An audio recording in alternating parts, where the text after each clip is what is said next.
Vamos a seguir haciendo la analogía entre lo que hicimos de campo eléctrico, ahora lo vamos, de intensidad de campo eléctrico, el vector E, ¿se acuerdan? Primero lo hicimos con los vectores fuerza, cargas alineadas, carga distribuida en el plano. Después lo hicimos con el vector intensidad de campo eléctrico ante cargas alineadas, intensidad de campo eléctrico ante cargas distribuidas.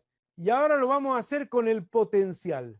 Potencial en un punto del campo eléctrico ante cargas alineadas y potencial en un punto ante cargas distribuidas en el plano.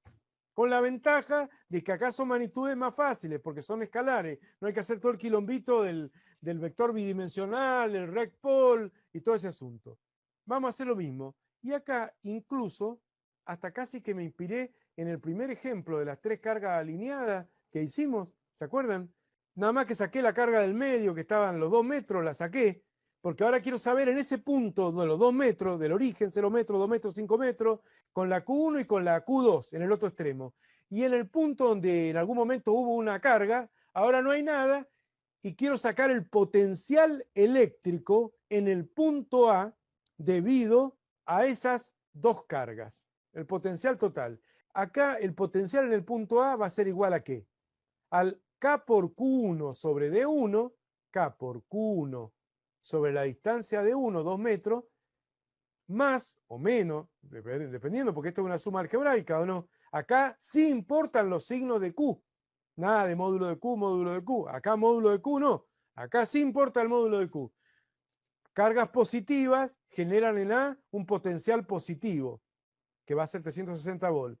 Y carga negativa genera en A un potencial negativo, que va a ser menos 90 volts. Sumando algebraicamente los potenciales, va a salir el potencial total del punto A, que es de 270 volts. ¿Se ubican? Entonces, ¿qué se hace? Bueno, esta fórmula. K, 9 por 10 a la 9 newton por metro cuadrado sobre coulomb cuadrado, por Q1, 80 nano coulomb. 80 por 10 a la menos 9.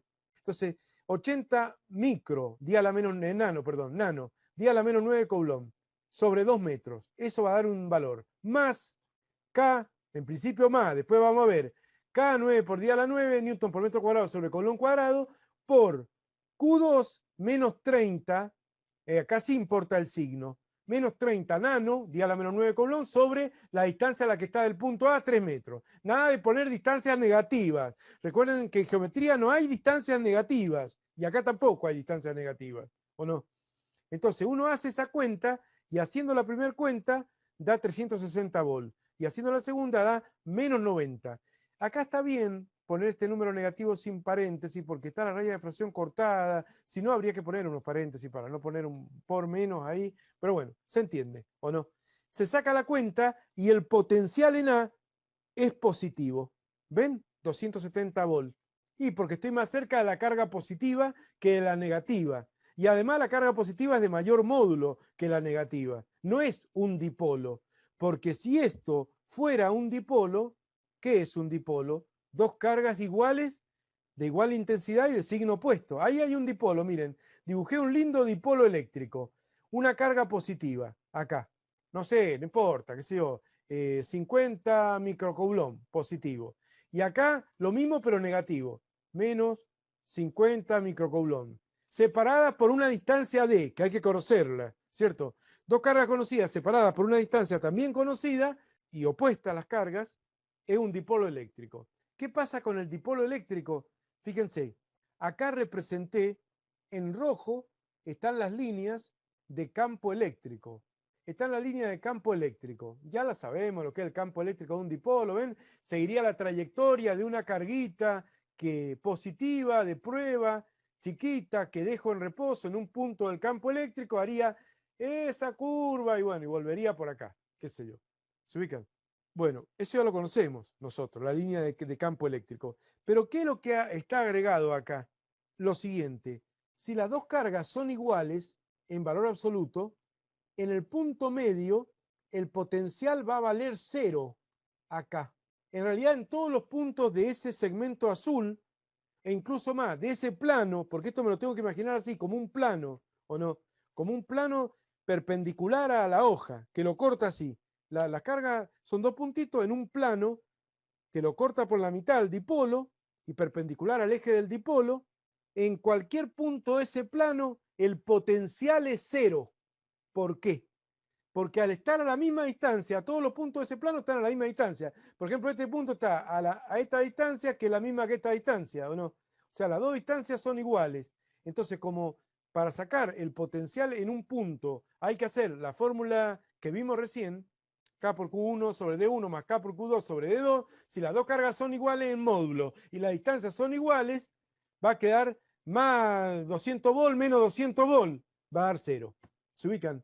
Entonces, ahora, si yo pienso que hay dos cargas, o sea, que hay un dipolo, yo tendría que decir que si me voy cerca de la carga positiva, todos los potenciales son positivos. Cerca de la carga negativa, todos los potenciales son negativos. Menos 2 volt, menos 6 volt, menos 8 volt.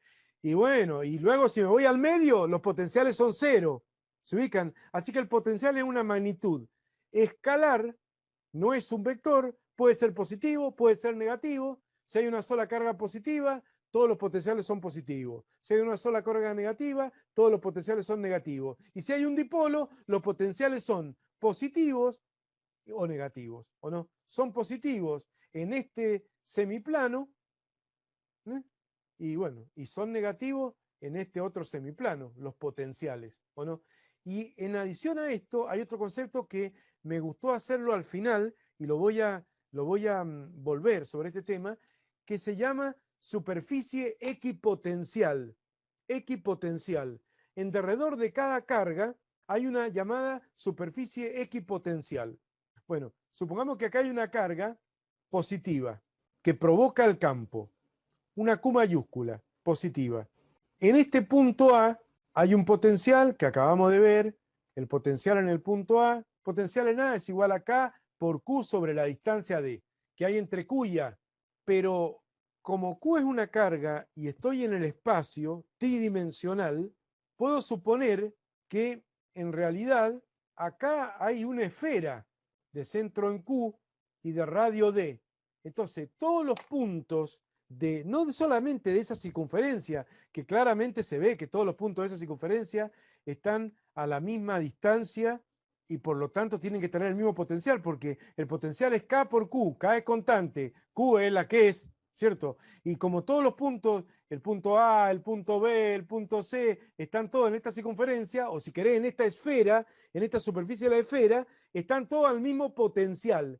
Esa superficie en el espacio, esa esfera en el espacio, se llama superficie equipotencial, por obvias razones, porque tiene igual potencial. Todos sus puntos tienen igual potencial eléctrico. Si el punto A está a 20 volt o a 16 volt, pongámosle, para hacer algún número que aparezca acá, si está a 16 volt el punto A, están todos los puntos a 16 volt. Este también está a 16 volt, este también, y todos los puntos de la esfera.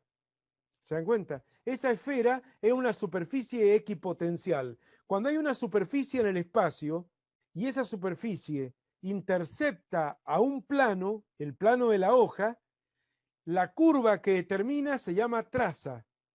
Y esas son, que se ven acá, son las trazas que se ven en azul. Son esos óvalos que se ven ahí en azul, son las trazas de las superficies equipotenciales. O sea, esta que está más cerca es casi una esfera perfecta en torno de Q y tiene 16 volt. Todos los puntos de esa esfera que están a una distancia muy pequeña de Q tienen todos 16 volt.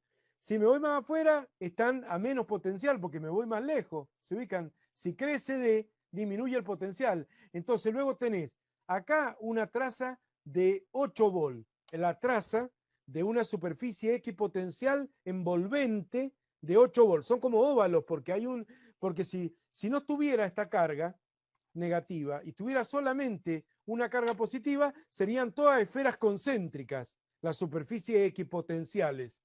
Todas esferas concéntricas, 16 volt, 8 volt, 4 volt, 2 volt, 1 volt, 0,5 volt, etcétera, etcétera. Mientras más lejos me voy, menor es el potencial, porque mayor es la distancia. ¿Se ubican?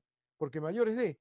Pero acá están deformados esos óvalos. ¿Por qué están deformados? Porque hay otra carga negativa al otro lado, entonces es más complicado la geometría del campo eléctrico, porque el campo eléctrico, mientras esté muy cerca de la Q positiva, el campo eléctrico, que son las líneas rojas que he estado viendo yo, se pueden considerar que son radiales, perfectas, como los rayos de un sol, pero eso en la medida que estoy muy cerca.